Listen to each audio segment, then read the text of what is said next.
What up, what up, what up? It's yours truly, Mr.Taliaferro. Welcome to my platform as we announce the Eastern Conference reserves for the 2020 NBA All-Star Game. Super excited. Once you get past this new format that Adam Silver announced yesterday, I'm still excited for the All-Star festivities. I want to do the Eastern Conference reserves. We already did the West. Like I showed you guys on that video, I got all the West right but one. I picked DeMar DeRozan over Brandon Ingram, but Brandon Ingram got into the game. Congratulations to him. In the East, I got every one of the reserves right.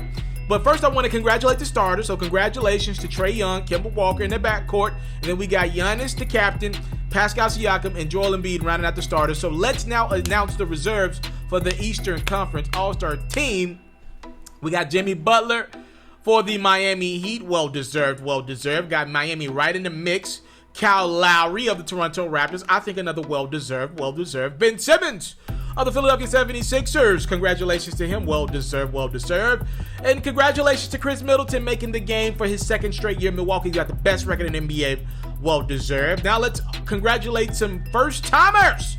Jason Tatum popping his All-Star Game virginity. That sounded disgusting, by the way. He's going to be making the game for the first time, joining his Boston Celtics teammate Kemba Walker in the game. Celtics get two guys. Interesting. The Boston Celtics are currently the 3 seed in the Eastern Conference. So the Bucks get two guys, the Raptors get two guys, the Celtics get two guys, and the Miami Heat get two guys. We'll get to their guys shortly. Congratulations to Domantas Sabonis of the Indiana Pacers. The Pacers deserved a guy.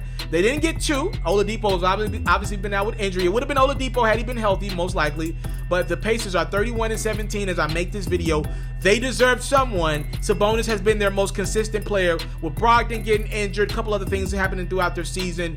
The consistent has been the double-double machine, Sabonis. He's been worth every penny that they gave him. And then I want to congratulate the first-timer, another guy popping his All-Star virginity. I got to stop saying that. Bam Adebayo of the Miami Heat makes his All-Star debut, averaging 16 and 10 on the season for the Heat. Super athletic. And by the way, Bam Adebayo was my breakout player of the Eastern Conference coming into this year. I'm not surprised that he's taking the next level. I did not expect him to make the All-Star game, but obviously with a couple of injuries that happened, Bam Adebayo opened up, and he's, again, I gotta stop making these references, man. Opened up, it's nasty. Anyway, Bam Adebayo he's really developed under Jimmy Butler's tutelage. And you want to know something else I think that's been pushing Bam Adebayo to the next level? There's no time to play around in Miami anymore. They got a lot of young talent, and nobody's stupid in the NBA. Josh Richardson, somebody who had been in Miami for quite some time, he got traded for Jimmy Butler. Obviously Hassan Whiteside got traded last summer. Bam's no fool. The Heat are going to want to bring in a second star to go alongside Jimmy Butler. And Bam looks up. Josh is going. Hassan is going. And look at these guys. Kendrick Nunn, Tyler Hero, Duncan Robinson. I mean, Justice Winslow's still there. Let's call a spade a spade. At least 2 or 3 of these guys are going to be a part of a trade package to get another All-Star caliber player in Miami. Bam's like, hold on. I'm not a part of the group of guys that you trade to get an All-Star caliber player. I now am the All-Star caliber player. Bam. You see what I did there? Congratulations to all these guys that made the All-Star team. I had all these guys right. Like I kind of explained to you, pretty much for the Eastern Conference, the coaches went with guys who they essentially knew win. They went with guys who win. All right, like again, the Celtics, Heat, Bucks, and the Raptors all got 2 guys. So that's telling you right there, we're going with winners. Also, Philly got 2 guys. Philly got Ben Simmons and Embiid. So right there, that's 10 spots between 5 teams. All right, so they're letting you know right there where their heads at with it. We want to reward winning. So that only left 2 spots, and Sabonis got that one of the spots. And I'm missing somebody here. Oh, and Trae Young got the other spot. So they're letting you know where their head is at with it. They went and they wanted winners for the most part in the game. Trae Young obviously pretty much won by default with Kyrie Irving going down in that backcourt. I know the conversation is going to be about Bradley Beal getting snubbed. Let me tell you something, man. There is one guy Bradley Beal should be upset at for getting snubbed. And that guy is not a coach. It's John Wall. Look, Sabonis got his team without Sabonis got his team without Victor Oladipo to a 5 seed or 4 seed in the Eastern Conference all year. That's what the Pacers have been. Malcolm Brogdon's been down with injury. Nate McMillan and company, they've done a great job there. Well, Bill, you signed an extension with Washington. I guess you knew what you were doing. The one person you should blame is John Wall, your backcourt teammate. If the Wizards are great this season, obviously they could easily be a 3 seed, and I believe John Wall and Bradley Beal will get into the game, and a couple of these guys would have had to wait till the next year to get into this game. That's who you should be mad at, Bill. Be mad at John Wall for his lack of taking care of his body and the injuries he's been consuming over the last couple years. Don't be mad because you didn't get in. Yes, Bradley Beal is more hooping than Chris Middleton. What, you want me to tell you that in English, Spanish? What? Yes, Bradley Beal is better than Chris Middleton at the game of basketball. But here's the thing. The Bucks are 41-6. How can they not get 2 guys?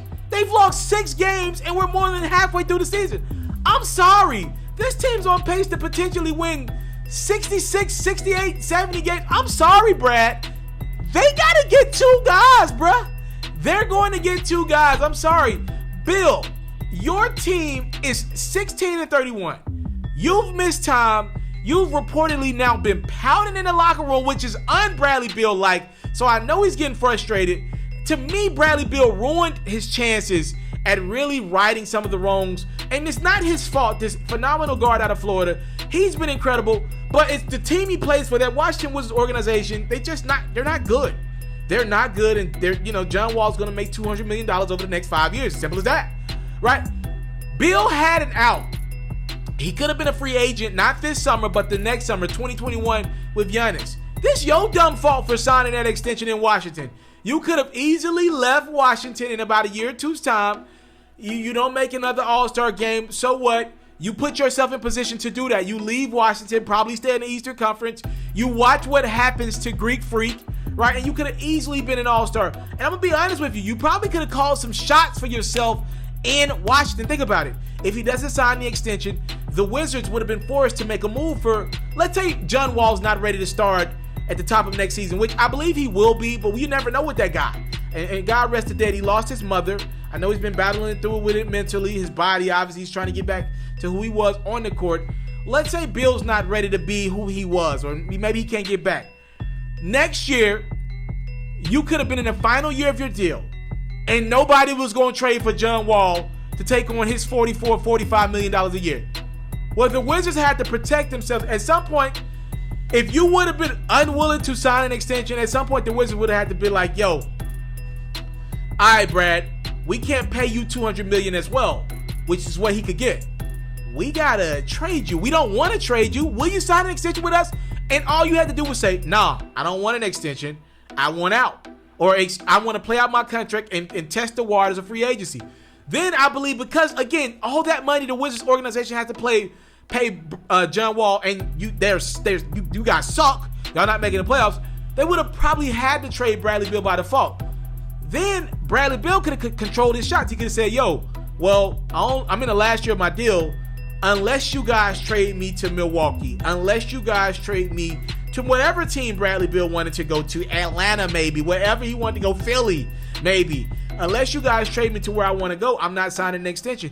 He genuinely could have controlled literally controlled his shot, and still got all of his money, got traded to a new team, and still collected his bird rights. But he messed it up with that extension. I feel no sympathy for Bradley Beal. Again, a phenomenal basketball player. I don't believe he got snubbed. I like the fact that outside of Trae Young, for the most part, the coaches rewarded winners. Guys that compete night in, night out. And I'm not saying Bradley Beal doesn't compete, but if you're putting up 35, 40 points a game, he's averaging 27. If you're putting up 35, 40 points in some of these games, and your team's still losing by 20 or 30 points, that doesn't make sense. That doesn't make sense. That tells me y'all need to switch up what y'all do schematically, because you getting points doesn't matter. And, if I really want to go look at some of the Wizards' some of their stats in regards to time of possession and an amount of shots they're getting up a game, they're one of the worst teams in the league from a point differential standpoint, and also the points that they give up. The Wizards are giving up a lot of points a game. They're giving up 121 points a game. That is the worst in the NBA. So yes, Bradley Beal is going to score 30 points, 40 points some nights. You're one of the worst teams defensively. Do you want to talk about defense, Brad? Because you ain't playing none of it. Nobody on your team's playing it. You're obviously not inspiring this team defensively.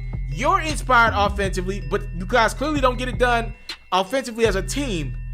Sorry, Bradley Beal. I see no faults with the way this panned out. It was exactly how I expected to pan out.